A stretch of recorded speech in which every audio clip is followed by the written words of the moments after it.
Tensions between the US and Iran are at the peak after the US killing of Iran's top commanders in a drone strike. The international communities, including the superpower nations, are watching the situation carefully. Russia, China, India, France and the UK have expressed their concerns. Today Global Updates is going to analyze the effect of this issue on India and the Indian role and response to the issue. Let's get started. Subscribe to Global Updates for videos like this.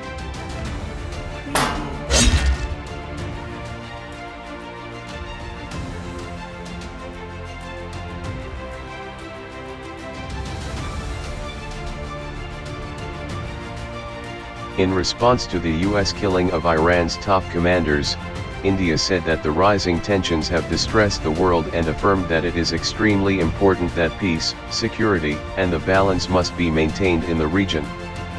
The timing of these matters is also integral to the situation. The economy in India is currently in a position of slowdown.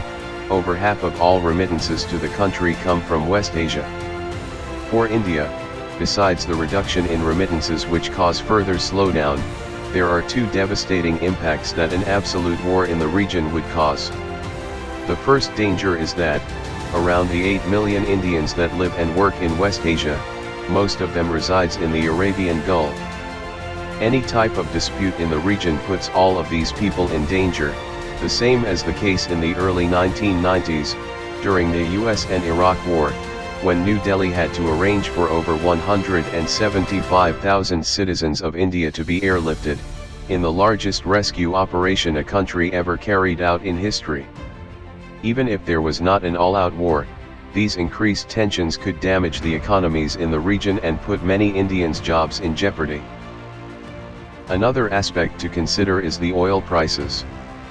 There has been a 4% rise in international prices since the strike on Soleimani. Currently, analysts around the world are not expecting these rates to rise much, with the presumption that no side wish for that to happen, and that the US and Iran will choose to resolve or back down from the issue before the conflict can escalate to that point. However, if that presumption were to be incorrect, that will cause several issues for India to arise. The conflict in the region would still be hazardous for India, even if India's economy was much more stable than it currently is. With the strained relations throughout the region, the precariousness of the Indian economy should present added concern for policymakers and government officials. There are unconfirmed reports that India will change its focus of oil imports from the Middle East to countries like Canada, Mexico, etc., to tackle the situation.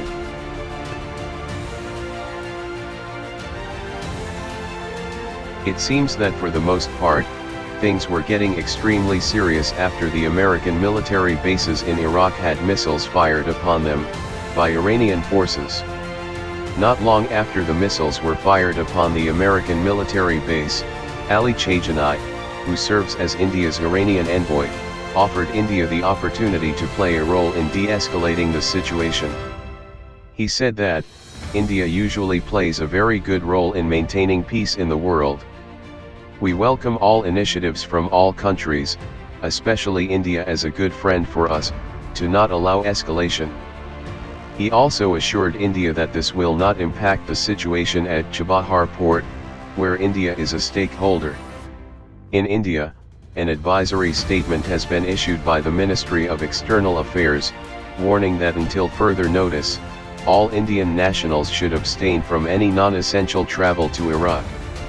Additionally, another concern for India is America's new approach with Pakistan. The Trump administration has authorized that military training to Pakistan is going to be resumed. Interestingly, both sides, America and Iran, have released contradictory statements about the missile attacks on the American military bases. Without any special evidence to support their claim, the Iranian state television has said that several helicopters and drones at Ain al-Assad Air Base were damaged and that at least 80 terrorists US soldiers were killed by the missile strike. In contrast, according to the American president, the base hardly sustained any damages, and no US or Iraqi lives were lost in the attacks. In the past, the US president has threatened that military action will be taken against Iran, if any US personnel or bases were targeted. However, this time it appears that the American president has changed his mind. It is obvious that America's military firepower is far greater than that of Iran's. In the Gulf of Oman, the USS Harry Truman aircraft carrier strike group is present. Besides, there are several guided missile destroyers and at least a single submarine. It was reported that the Navy warships combined with the submarine had several hundred Tomahawk cruise missiles that were already locked onto their pre-designated targets. Also, senior officials at the Pentagon say that, have given the order, the ships are ready for firing. This event could have easily resulted in a long period of strikes and counter-strikes between the two countries, as each side would have continuously seeking retribution against the other, in a never-ending battle of retaliation. Ultimately, this could have given rise to a costly war that would have been far more detrimental for Iran than the US. It is clear that Iran does not want to escalate the military conflict with the United States or their superior forces any further, as Iran urged the US not to seek retaliation for the Islamic Republic's launching of as many as 15 ballistic missiles at the bases housing the US troops. America does not want nuclear weapons to be developed in Iran. It has been difficult for Iran to purchase or develop more elaborate weapons, because of the international sanctions and restrictions that have been placed upon the importation of arms. To counteract this barrier, Iran has created asymmetrical responses that include lethal drones, ballistic missiles, and militia allies in Yemen, Iraq, Lebanon, and Syria. The news of Indian official talks with both nations to maintain peace is a good sign, as India holds good ties with both nations. India and its diaspora benefit greatly from the de-escalation of matters in the Middle East, so any decrease in these tensions is good news for the people in India.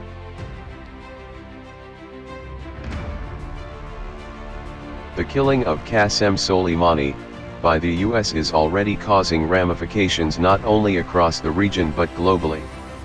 After this incident, World War III was trending across the internet.